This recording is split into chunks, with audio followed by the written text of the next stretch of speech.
What is going on, everybody? Welcome to the reveal of the number 13 team in my 2020 NFL Power Rankings with a deep dive into the Houston Texans. A quick reminder before we hop in, please do hit that like button down below. It really helps this video get more views and support my channel, so I appreciate you in advance for that. And this deep dive is going to be a very special one. Going to be joined by an amazing guest, Brett Kollmann, a fellow NFL YouTuber, really a YouTube superstar. He's going to come in, talk some Texans. We got about a 20-minute interview. So if I'm going a little bit faster through some of the stuff we normally hit on, it's because I want to squeeze in that interview with Brett, and I really hope you guys stick around till the end to hear that conversation I had with Brett, because it was a ton of fun talking about the Texans and a lot of great points. So this Texans team coming in 13th overall is higher than a lot of people are ranking them, and higher than a lot of people expected them to come in. There's no way around it. Like, their offseason was a joke. The the DeAndre Hopkins trade was inexcusable. And anytime you lose one of the best receivers in the NFL, you just give them away for a bag of peanuts. You know, the mass media is going to flock on you and start to have lower expectations for you as a team. And then there were a bunch of other moves that I didn't love here either. So in reality, it's probably a worse football team than they were last year. But they still have Deshaun Watson, who's a top 5 quarterback to me, spoiler alert. And we'll get into Deshaun Watson when we get into the roster review. But when it comes to Bill O'Brien, the coach, I also tend to be a little bit higher on him. You know, he's made the playoffs in 4 out of 6 seasons. In the 2 years that he didn't make it, it was Ryan Fitzpatrick at quarterback, and it was the year that Deshaun Watson tore his ACL. So he knows how to scheme up offense. I don't think he's a bad offensive head coach. He's a terrible general manager and deserves to lose that part of his job. But there's a large member of people out there that think Bill O'Brien needs to be fired. And I agree. He needs to lose his duties as the general manager because he's failing in that regard. But there's a reason he got those duties in the first place. He's a good football coach, and I think that's kind of getting swept under the rug here because of some of these bad trades that he's been making. So, you know, anytime you have the best coach and culture combination in your own division, more often than not, that is the makings of a playoff team. And it's helped this Texans team win this division in years past, and I think it's going to help them stay right in the thick of things with teams like the Colts and Titans next year, even if their offseason wasn't as flashy as some of these other teams. So I do want to get the coach and culture rankings out of the way so we can get through the roster. I have them 13th overall for coach and culture.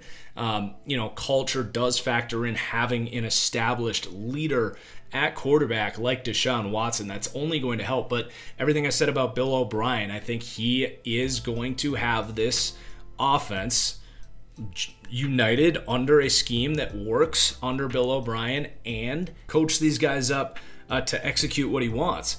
So I've got them ranking 10th for offensive coach and culture. Now they are going to rank 21st for defensive coach and culture. I'm not going to act like there's anything special going on here with Anthony Weaver. You do have some good veterans on that side of the ball to kind of help guys along, but for the most part, this is an offensive-minded team, and there's really no way around that. So let's go through the roster here. We're going to rank each position group, how they stack up against the rest of the league. While we do that, we will be looking at my own custom Madden roster. So while it is a video game, they are my own ratings. So it's a nice copyright-free graphic that I get to use to show you how I perceive each player. So just keep that in mind. Then we'll look at the schedule, talk about this team's Vegas over-under, maybe if there's any good bets to be had with this team. And then, of course, we'll get into that epic conversation with Brett Kollmann. So the quarterback ranking here is 4th in the league with Deshaun Watson. Now, I will say the one thing that's kind of keeping him out of that consistent top elite quarterback group is his pre-snap processor. He just doesn't really snap his head through reads. He doesn't recognize coverage. He can hold the ball too long. He can bail from clean pockets too often, and it does lead to the occasional inconsistent performance. but what he can do physically speaking with the play extension, dodging sacks and just turning nothing into massive chunk plays that can swing football games. You could have 3 possessions ruined by bad reads, and he almost makes up for it on one crazy play sometimes. This guy has done it with bad offensive line. I'm not going to say he's done it without good receivers, but it's not like he relies on DeAndre Hopkins, and I don't think that loss is going to all of a sudden really make Deshaun Watson struggle here. I really think he's the kind of quarterback that elevates those around him. He's a winner. He's a leader. His accuracy has proved to be much better than even myself. I did like him coming out, but even I expected, and I assume most people expected, along with improving his downfield velocity and ball placement. Like, he has just really come along as far as having all of the physical tools that you need to play the quarterback position. He doesn't have Russell Wilson touch or arm strength, but he's not that far off. So man, I really can't say enough about Deshaun Watson. He's obviously a huge part of why this team ranks in the top 13 higher than a lot of people are going to have him. So I'm not going to spend any more time on Deshaun Watson. The backup situation here is a disaster. It's AJ McCarron, Alex McGough. I'm not going to spend any time on those guys either. This is all about Deshaun Watson. Then we got the running back room here. I talk about this with Brett a little bit, but they're going to rank 17th with the running back group, and I actually have pretty decent expectations for David Johnson coming in here. Obviously, he's basically always going to be a disappointment because this is what you got for DeAndre Hopkins, who might be the best receiver in football. But I will say, Bill O'Brien uses a lot of pre-snap motion, and what he did with Duke Johnson last year, about a quarter of his snaps were flexed out wide as a receiver. I think David Johnson doesn't quite have the burst he had in his borderline MVP season for Arizona that got him paid that massive contract. But even in Arizona last year, I did think when he was used early in the season, flexed out wide as a receiver, he really showed that he still has those elite ball skills for a running back flexed out wide. He can still run routes and out physical mismatch problems like smaller slot corners. And he's quicker than a lot of linebackers that'll end up matched up on him. So I do think Bill O'Brien has a plan for David Johnson. I think we're going to see a really good year from DJ. I mean, Carlos Hyde, keep in mind, was one of the league rushing leaders last year. And I think Johnson, even at this stage in his career, is more explosive than Carlos Hyde and more efficient and consistent as a receiver. So I think Bill O'Brien likes the idea of having a true 3-down back. I think David Johnson might not be an elite threat here, but just a really well-rounded, solid, big-bodied, do-it-all back that I think is actually going to work out pretty well here. So I have pretty high expectations for David Johnson. And then you got Duke Johnson, who's going to be kind of a third-down relief pitcher type of back. Drops off pretty significantly after that. Do keep an eye on Karan Higdon. I liked him coming out of Michigan. He's still hanging around here with Carlos Hyde gone. If anything happened to David Johnson, I think Karan Higdon would be the next man up. They also brought in Scotty Phillips, decent undrafted pickup out of Ole Miss. Kind of one of those low-to-the-earth, 5'8", stocky, contact balance type of backs. Kind of similar to what we talked about with Devin Singletary in the Bills deep dive. So there's your running back room. Again, it ranks 17th, which is probably higher than some people might expect. But I do think David Johnson is going to be effective on this Texans team under Bill O'Brien. Then you've got the receiver ranking here. 24th, which is just a solid ranking. They're kind of in this cluster between like 18 and 26 of teams that have a deep, good unit that makes sense with their scheme, but just kind of lacks that true number one to set them over the edge to really keep defensive coordinators up at night. But this is one of the deeper receiving groups in the league, even if it's not very top heavy. So I think right now the number one guy you got to talk about is Will Fuller, who just can't stay healthy, but when he's out there, I mean, he kind of is what he is as a vertical speedster and the definition of a deep threat. You always got to keep an eye on him. He's really good after the catch as well, and they do a good job mixing in screens and stuff with him to kind of keep defensive backs honest. You can't completely sag off of him. So I do think that Will Fuller will probably miss 3 or 4 games like he always does. He's almost a Deshaun Jackson clone in that way, but in the same way with Deshaun Jackson, when he's on the field, he's a very good number 2 vertical threat. So I like that you have him in there. And then you have behind him like 2 Will Fuller clones, really. So Brandon Cooks is probably the next guy you want to talk about here. I still think Brandon Cooks can play, and I think he has potential, especially in this scheme that really utilizes deep crossing routes just like he had been used with the Rams. I really think Brandon Cooks has potential, if he can stay healthy, to be an excellent, 1A, 1B deal with Will Fuller and Brandon Cooks. The problem is Cooks has just racked up concussions, and there were worries. Like last year, is Brandon Cooks going to play football again? So the fact they gave up a second-round pick for that when they already have Fuller, they got Kenny Stills here who we'll talk about, that did not make any sense to me. But in theory, if he's healthy, it's going to be a real handful to deal with these vertical threats paired with Deshaun Watson's ability as a passer.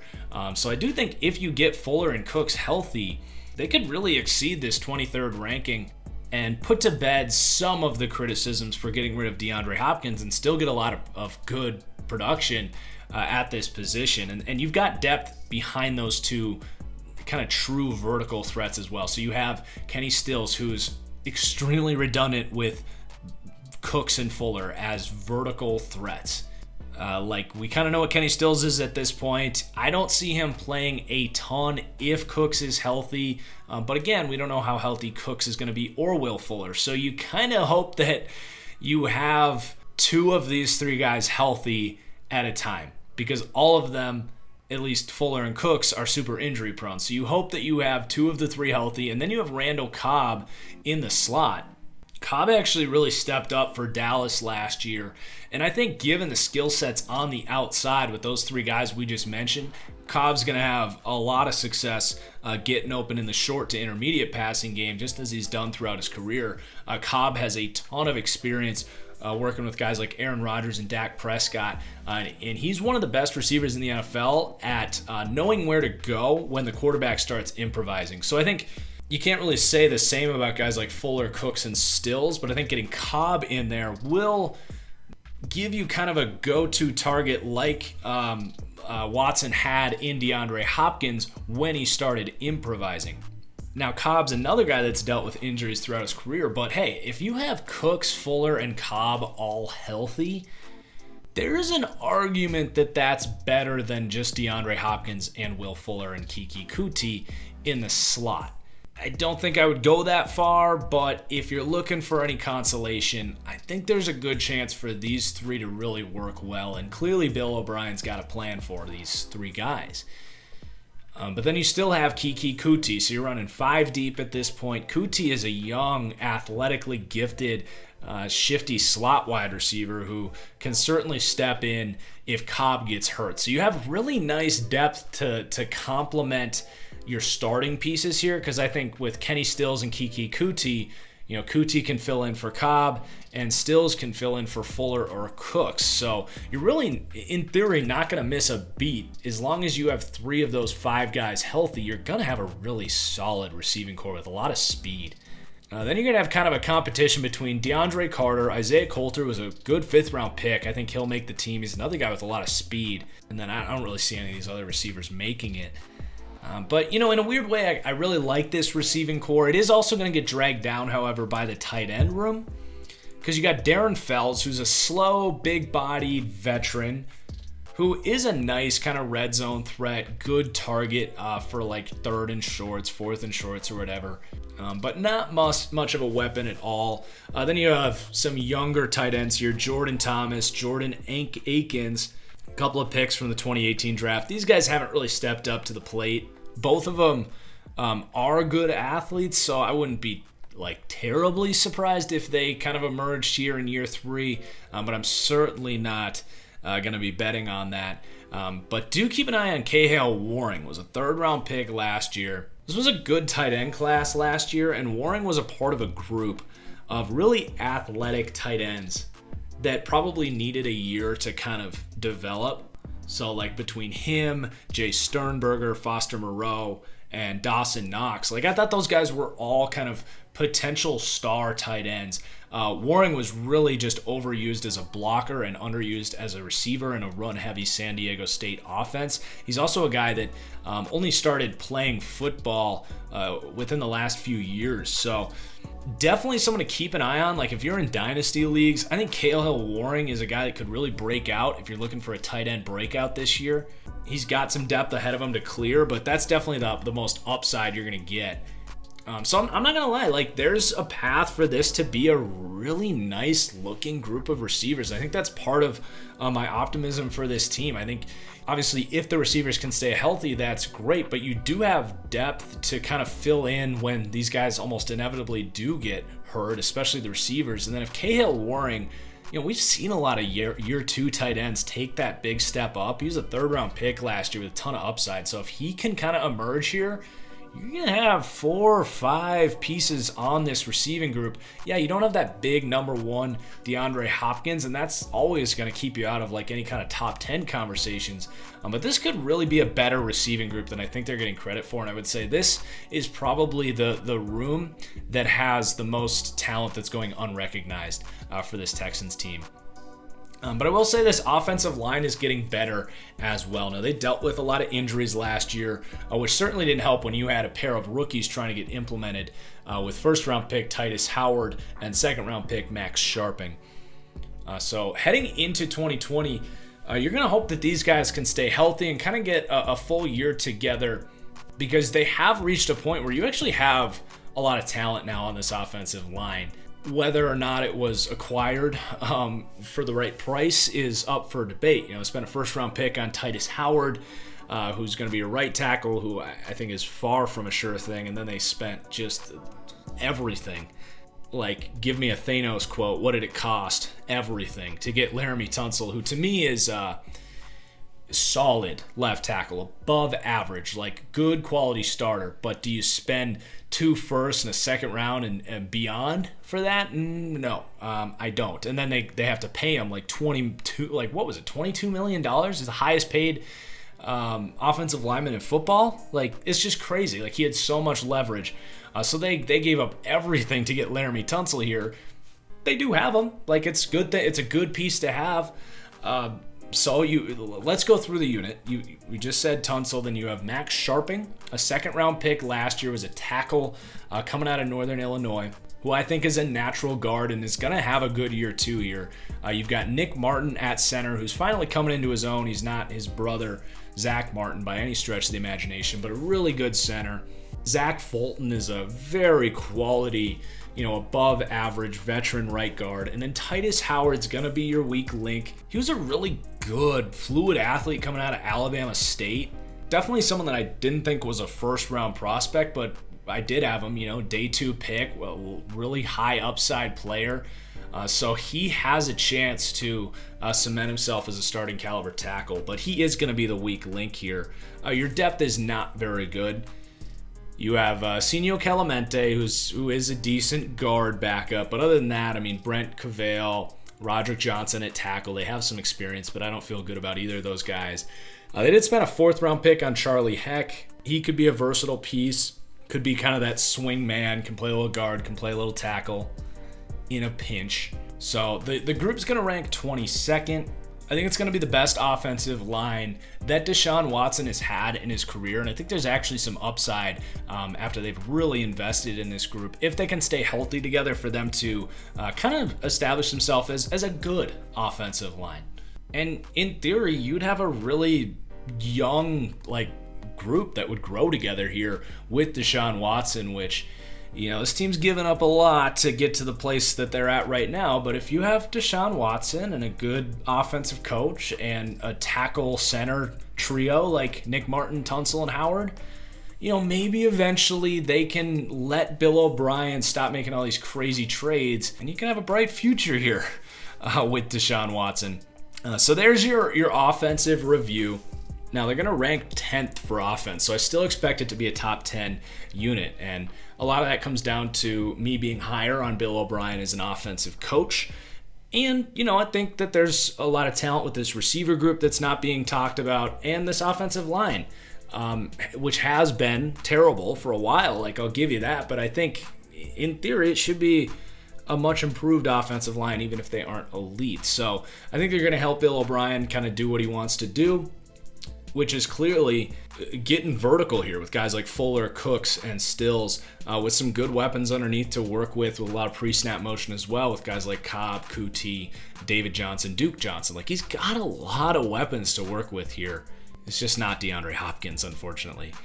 So then we're going to move on to the defense here, and I'm going to get through this a little quicker. There's not a lot of new pieces here. It's a very similar defense to what they had last year. And it's just not a very exciting defense at all. I think if you're lower on this team and it's because of the defense, I think that's perfectly fair. I don't have crazy expectations here. I do think they've got some players, they have some stars on this defense that are going to elevate the guys around them. And I've got them ranked 21st for defense. So, I think they'll be able to slow some guys down depending on matchup. But let's go through it. The run defense is not ideal. It's just not the depth I look for on the defensive line. You're banking on a lot of young guys to step up here. So they're ranked 27th for run defense. You do have J.J. Watt, who's obviously one of the best, if not the best, run defenders in the league at any position. But is he going to be on a bit of a pitch count? Are they going to kind of make him more focused on being out there on third downs, try to keep him healthy, just get, add value as a pass rusher? I think at this point, he just hasn't been able to stay healthy, and I think that they might try to limit him a little bit in run defense. So then you're looking at Eddie Vanderdoes, Brandon Dunn, Charles Omenihu, Carlos Watkins, Angelo Blackson. Really, all these guys are unproven. And then, of course, second-round pick Ross Blacklock. But Blacklock is not just a rookie, but he's a little bit of a smaller, quicker defensive tackle. So I am certainly concerned about this front as far as the interior defensive linemen are concerned. And then on the edge, you've got, Whitney Merciless is fine as a run defender. You got Brennan Scarlett, whatever. Those guys are kind of average as far as the run defense is concerned. Jacob Martin might get into the mix there. And then the linebackers are solid. Bernard Mckinney is one of the best thumping, run defending middle linebackers in the league. So he'll help out. But, at the end of the day, this team kind of struggled with the run last year. As far as being a well-coached, cohesive defense, it really was not the case last year, and I don't know if that's going to get a whole lot better this year. But there's some upside with some of the youth on that interior defensive line for sure. But let's talk about the much more important pass rush here. It is going to start with J.J. Watt, and they're going to rank 21st with the pass rush. So, Watt last year when he was healthy played, 10 games last year, and then came back, 2 of them being in the playoffs. I mean, when he started the first half of the season last year, he was still one of the elite defensive players in the league. So I do think they'll have him on a bit of a pitch count, but when he's out there, I think it's going to be much more in pass rush situations. So you do have your true number 1.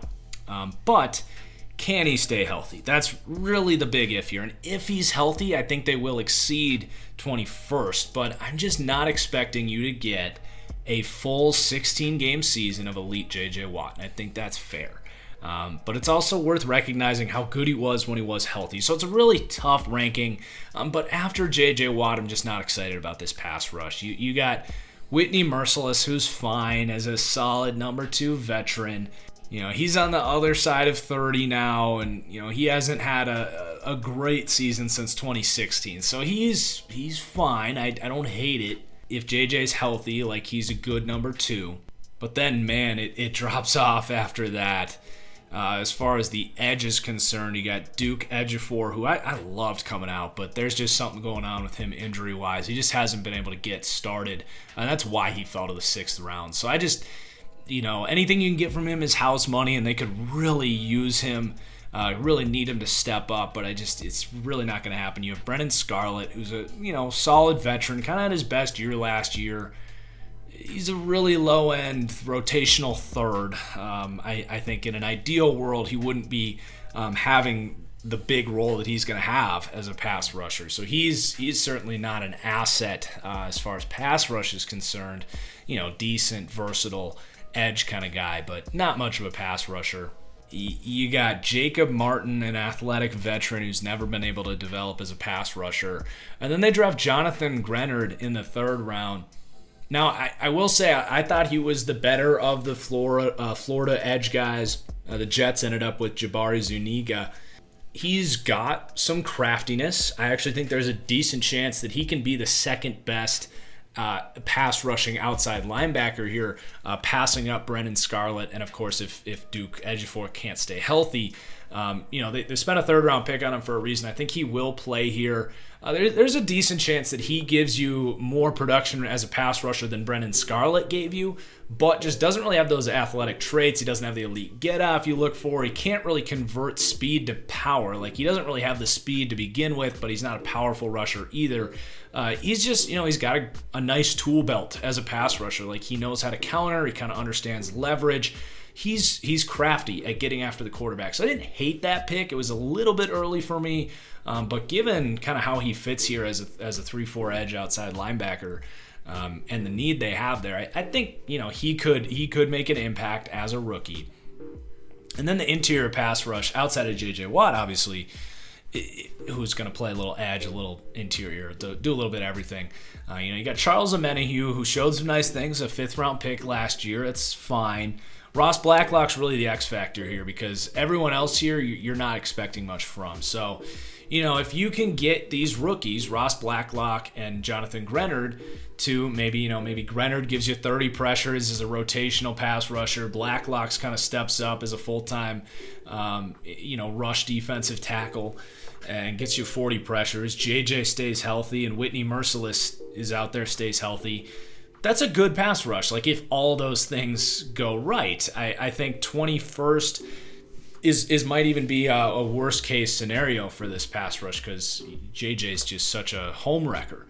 But there's some downside to be recognized, and if a lot of things go wrong here, like if JJ gets hurt, if Blacklock isn't good as a rookie, if Merciless gets hurt, like there's a lot of things that could go wrong here. And all of a sudden, you're starting to look at a bottom 5 potential pass rush. So, kind of a high floor, low ceiling type of, boom or bust pass rush, so to speak. Then you got your linebacker group. I like these linebackers. They are going to rank 12th.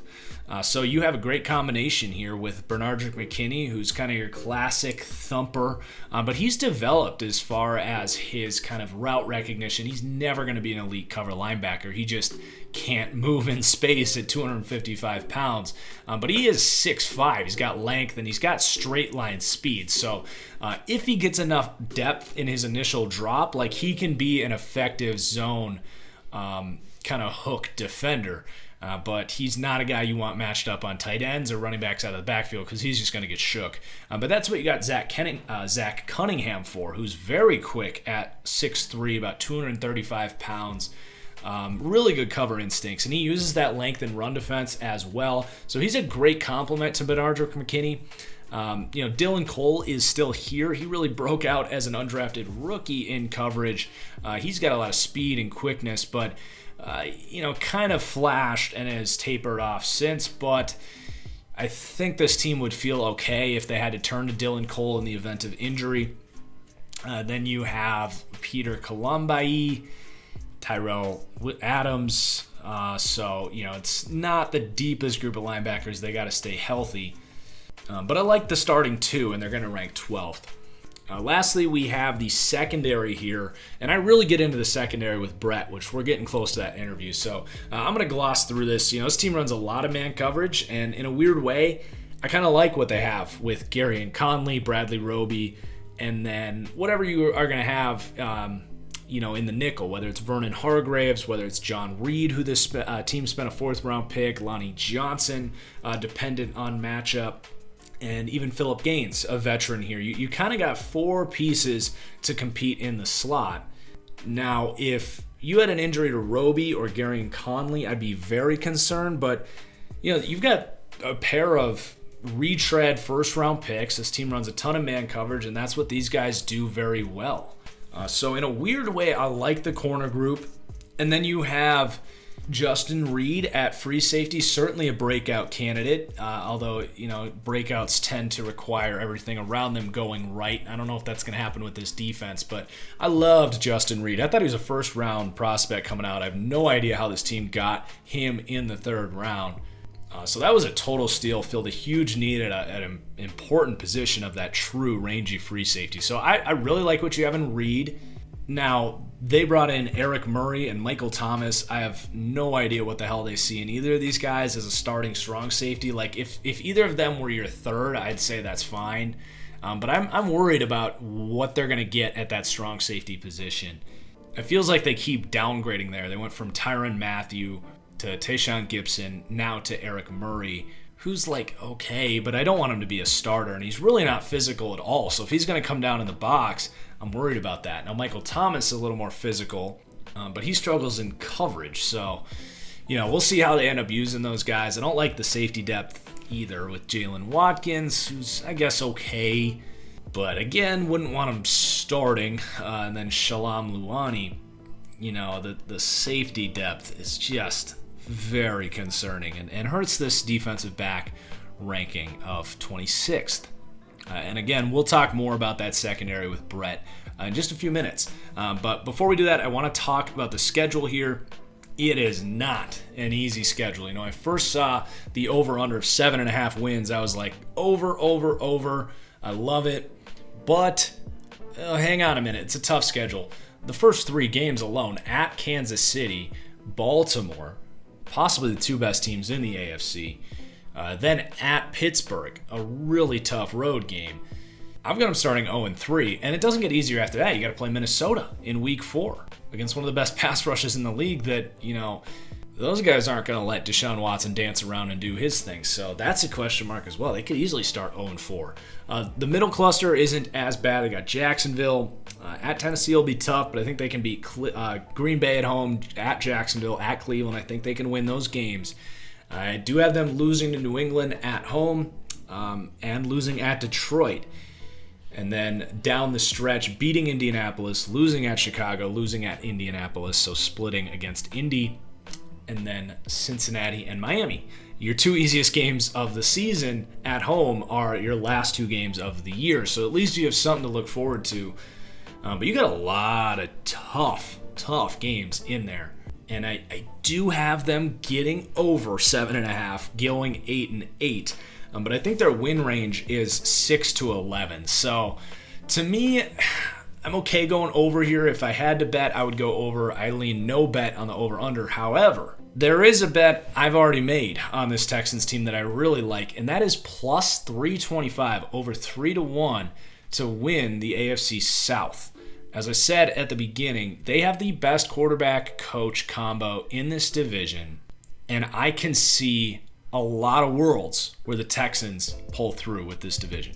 And at over 3-1 odds to get that, when the Titans are sitting there at plus 175 and the Colts are also plus 175, I see this really as a 3-man race. And I think it's all pretty dang even. So I like the Texans as the 3rd best odds in that group. So if you're getting money hungry, teams reporting to camp this week and you want to put a good bet down, I actually think Texans to win this division is a good investment. Betting on Deshaun Watson is never the worst idea. I'll just say that. So I'm going to just pass this thing off to my conversation with Brett here, and that's going to wrap up the video. Thank you guys so much for watching. Do hit that like button down below. Drop your comments as well. What you think of the deep dive?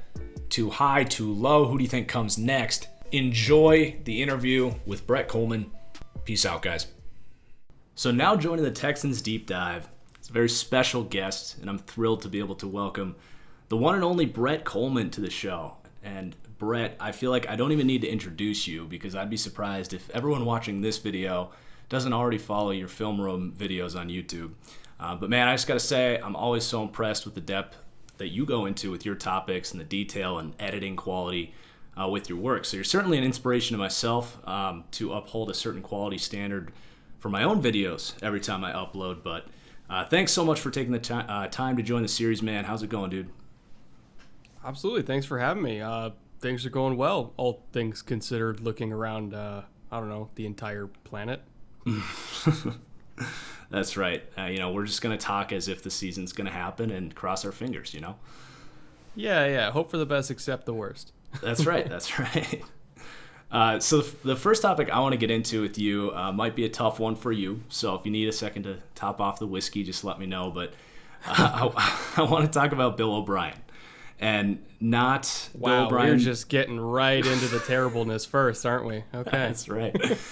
But not Bill O'Brien, the GM, because you can correct me if I'm wrong, but I think we're both in the same boat that we think he's failing pretty bad at that end of the job. But I want to talk about Bill O'Brien, the coach, because based on the offseason they've had, there's pretty low expectations for this team for next year, all things considered.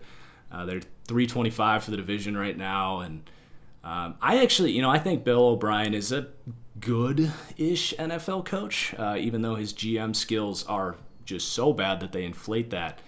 He's made the playoffs in 4 out of 6 seasons. When he didn't make the playoffs, he had Fitzpatrick and Watson go down with an ACL, even won a playoff game with Brock Osweiler. I've got this team ranked 13th overall as far as my power rankings go, and I think they're going to be right in the mix with the Colts and Titans, and I think a lot of people are kind of pointing to Bill O'Brien as a reason why they won't be. So I don't think he's Kyle Shanahan or anything, but I'm really curious where you, as a football junkie and a Texans fan, kind of come in on Bill O'Brien, the coach, not just necessarily like where he ranks, but also just if you could kind of share some of your insight as to sort of his style schematically and kind of what he does well. Or if you want to take the other approach and really talk about what he doesn't do well, be my guest. So I'm going to kind of leave the floor open for you on that one. So I think it's almost like a pre-GM, post-GM qualifier here.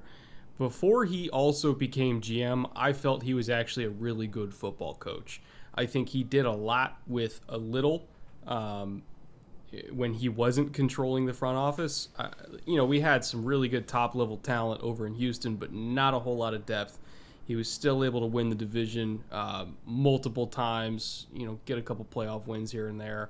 Never really got past the divisional round, but still, I think he did a lot with a little, especially at the quarterback position.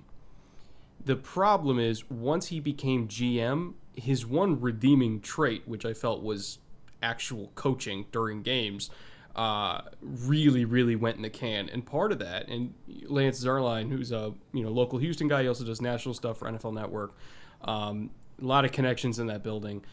And what he pointed out was Bill O'Brien was so preoccupied with GMing duties during the week that oftentimes he didn't even get involved until after install was already done for that week for the game plan. And then he would come in on like Friday afternoon or Saturday during walkthroughs and change the game plan at the last minute, which is just not good. Not how any football team should be run. Right. And then when you also factor in the fact that DeAndre Hopkins was getting a lot of veteran days because he was kind of banged up during the season. Kenny Stills was getting veteran days. Will Fuller is a glass cannon, so he was getting a lot of days off. So you have Deshaun practicing throughout the week with the 4th through the 6th wide receiver most of the time, rarely having his actual starters out on the practice field with him on a lot of weeks, and then not even using that same game plan that he practiced with the backups. And it's no wonder why the Texans were absolutely god-awful in the first half almost every single week, because they really had to take a lot of time with no actual kind of game plan or practice together. They had to take a lot of time to kind of get rolling in games. And then in the second half, where they were really, really good, one of the most efficient and explosive teams in the league, that's where you actually saw the coach part of O'Brien come out, where he's really good in second half adjustments and kind of picking apart what a defense is doing to him and making the right calls. Like in the second half, they were a good team. And I think if Bill O'Brien wasn't GM and he could just be the coach and have second half Bill O'Brien also be first half Bill O'Brien with some actual time to game plan during the week like he used to, I think this could work. But he wants to be GM and coach, and he's split way too thin.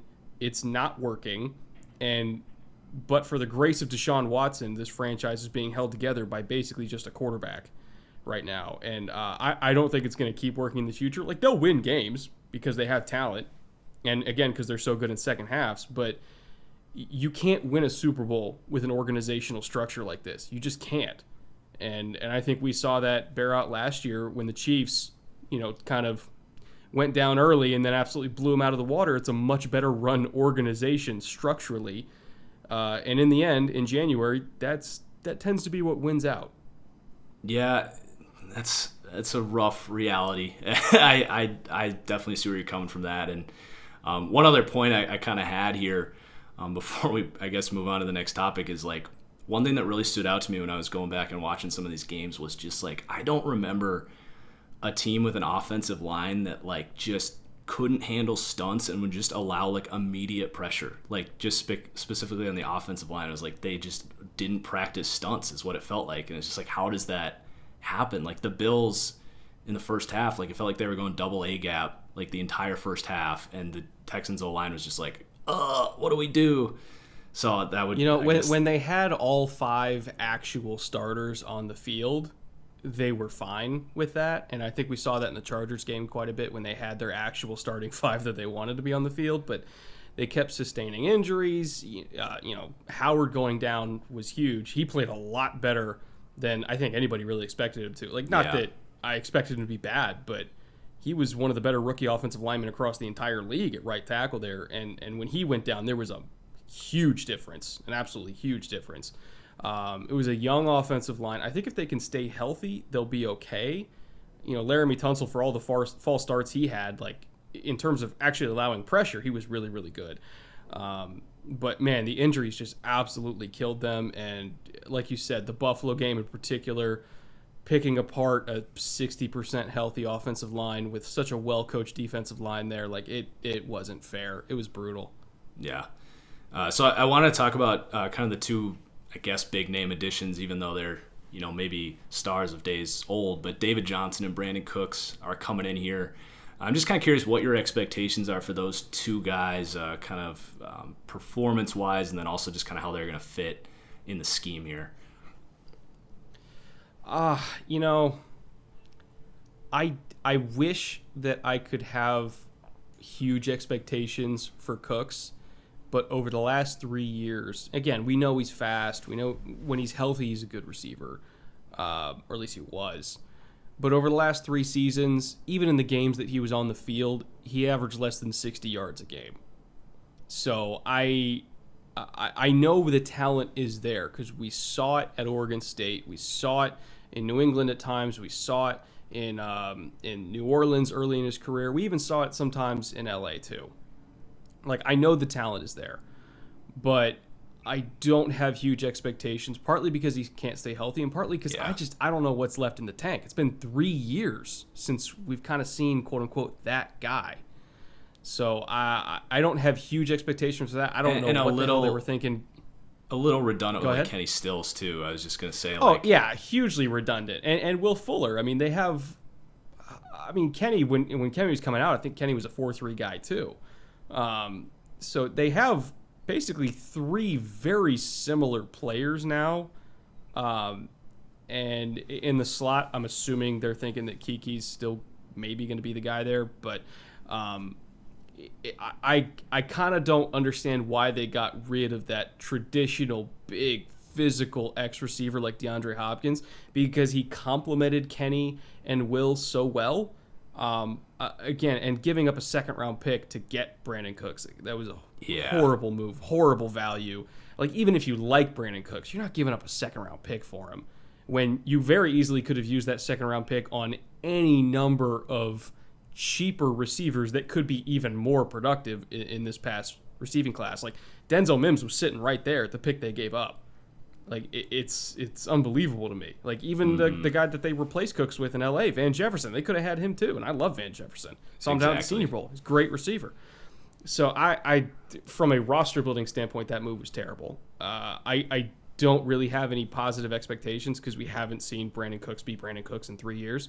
As for David Johnson, again, that is another injury question. I think when David Johnson is healthy, you see some of the gas left on that tank. He's still got some explosiveness to him. He still has the contact balance.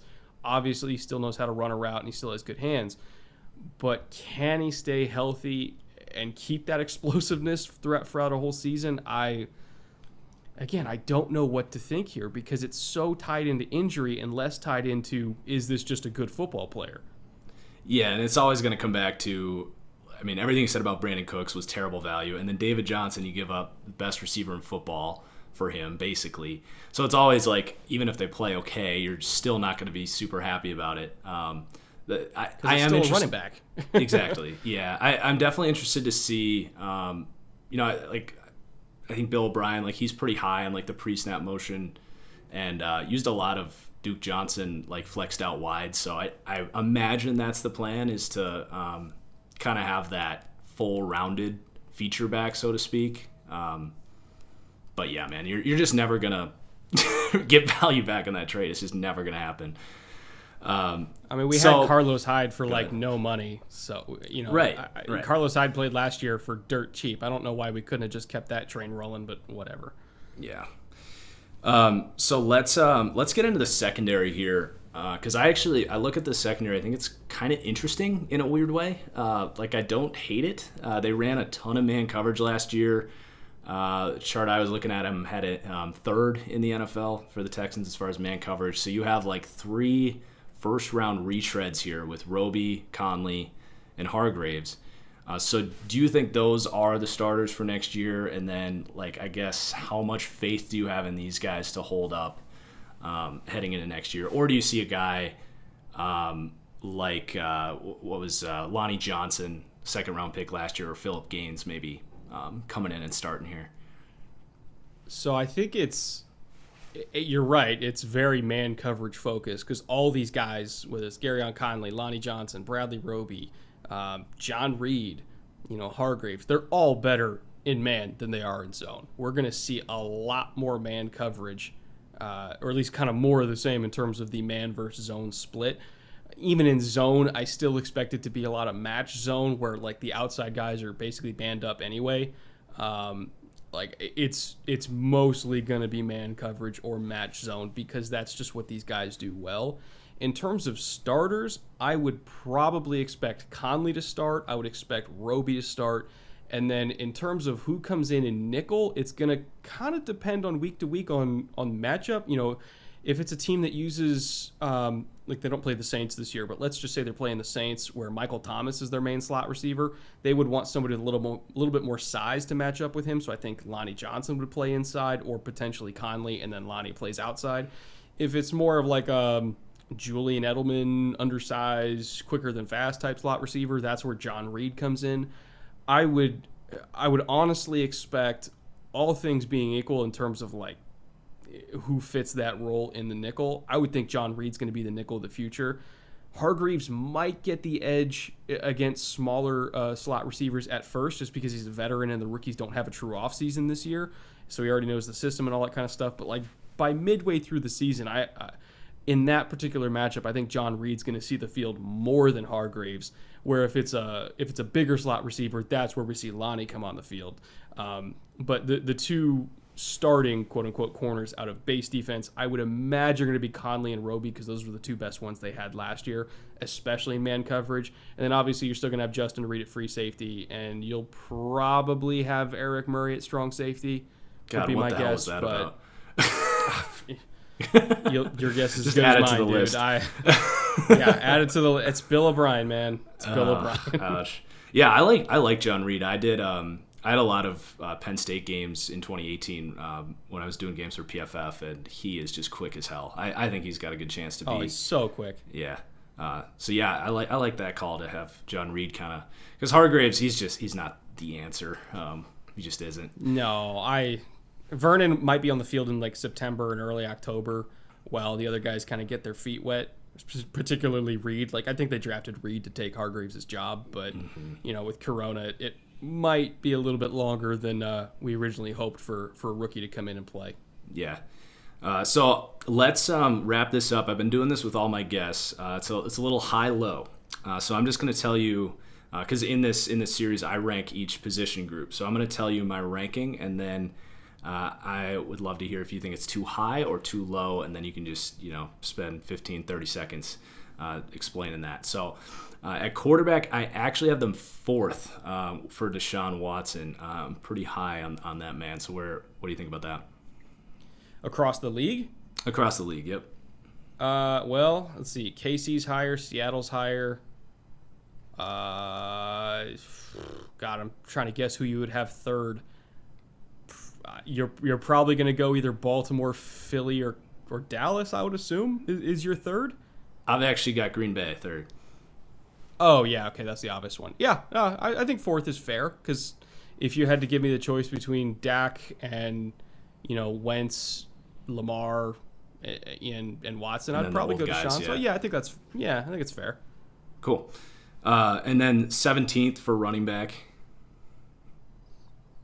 God, that seems high to me. Are there really only 16 teams that are better? God. I guess I might be higher. I mean, on it's David Johnson it's slight. Yeah, I guess it just depends if David Johnson's healthy. If David Johnson healthy, sure, I'll give that to you. If David Johnson's not healthy, then our best back is Duke Johnson. Right, then you're in the bottom three. You'd be hard pressed to convince me that's above the bottom third. Yeah, it might be a touch high.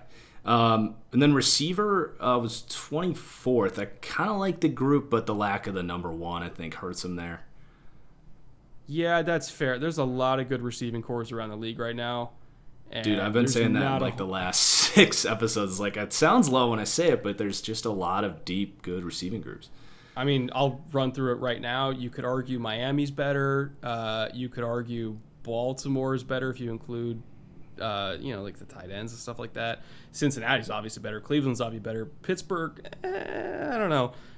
Indy depends on how Pittman works out. Jacksonville, Tennessee, Denver for sure. KC for sure. Vegas, I would say so. Chargers, obviously. Seattle, probably. San Francisco, maybe.